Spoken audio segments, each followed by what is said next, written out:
Yuxarıda binalar tikibləri. Kəlbəcər rayon sakini şəhid atası Dəmir Əsgərov qaçqın və məcburi köçkünlərin işləri üzrə Dövlət Komitəsinin fəaliyyətindən narazıdır.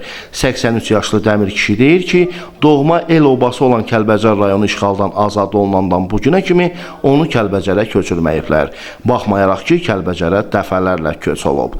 Öncə qısa arayış verək ki, Dəmir Əsgərov Kəlbəcər rayonunun ilk mülki şəhidlərindən olan Səxavət Əsgərovun atasıdır. Rayon işğal olunan zaman oğlu ilə yanaşı bacısı və digər yaxın qohumları da şəhid düşüb.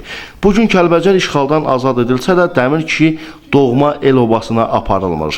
Onun sözlərinə görə dəfələrlə qaçqın və məcburi köçkünlərin işləri üzrə Dövlət Komitəsinə və digər aidiyyatı üzrə qurumlara məktublar yazıb. Hətta komitənin sədr müavinlərinin belə qəbulunda olub. Verilən vədlər isə sözdən kənara çıxmayıb. Dəmir Əsgərova müxtəlif vaxtlarda Kəlbəcərə köçürüləcəyi deyilsə də bu baş verməyib. Onu da qeyd edək ki, Dəmir Əsgərov 6 uşaq atasıdır. Hətta onun övladlarını belə Kəlbəcərdə evlə təmin etməyiblər. Səbəbini elə Dəmir kişi də bilmir. Mənim 6 dənə uşağım var, 6-sı da ali təhsilli, hamısı müəllim, həkimdir. Özüm də 7. Bizim 7-mizin birinin neçə köç gedib, köçə salıb aparmırlar. Kəlbəcərdə getdim ki, mənim evlərim yerindədir. 6 göz evim, 10 sotda torpağım. Evimin üstünü götürmüşdülər, tifarlar yerindeydi. Qoyaydılar, tifarlarımın üstünü örtüb, içində olaydım, özüm örtərdim. Nə mənim uşağımı köçə salırlar, nə məni köçə salırlar. Mənə yalan vədlər verirlər. Məktublar yazıram, müraciətlər yazıram. Nə bilim, Qaşınkoma gəlir, hara gəlir, başqa yerlərə gəlir. Oradan mənə yalan vədlər yazıb yollayırlar. Bax, odur burada da hamısı. Ömürlərinin ahıl yaşlarında olan Dəmir Əsgərov və onun həyat yoldaşı Hümayə Cəmilova şəhid olan övladının və yaxınlarının məzarlarını ziyarət etmək istəyir. Üstəlik öz elində Tanrı verən qalan ömrü yaşamaq arzusundadır. Artıq hər iki şəxsin səhhəti getdikcə ağırlaşır. Onların yaşaması indiki halda ancaq dərman vasitələrinə bağlıdır. Mənə yazır ki, səni məhlələr şəkildə köçə salacağıq. Mən də deyirəm ki, mənim 83 yaşım var, şəhid atasıyam, mən ölürəm. Məni torpağın altından çıxardıb aparıyorsunuz öləndən sonra ora. Ana 33 ildir ki, bu ana xəstədir. Mənim içdiyim dərmanlar budur. Arvadın içdiyi dərmanları xahiş edirəm, görün, hamısını bunu biz qəbul edirik.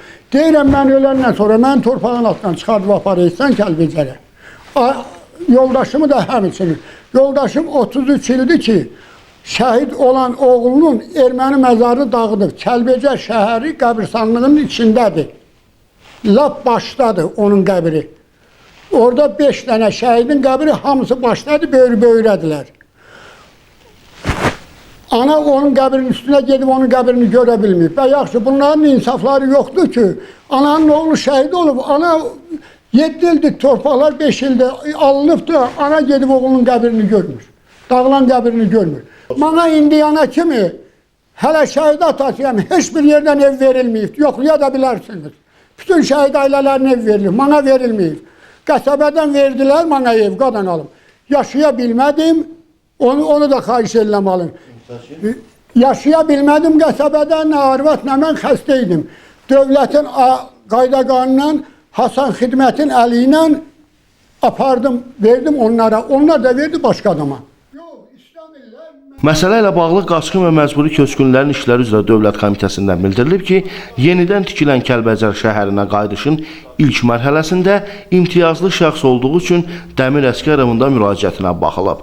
Lakin köçürülmə aparılması məqsədi ilə komitəyə təqdim edilən yaşayış fondunda Dəmir Əsgərovun ailə tərkibinə uyğun bir otaqlı mənzil olmadığı üçün onun müraciəti təmin edilməyib.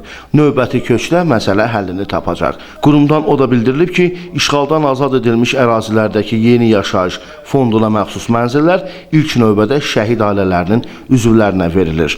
Dəmir Əsgərov da mənzillə təmin ediləcək.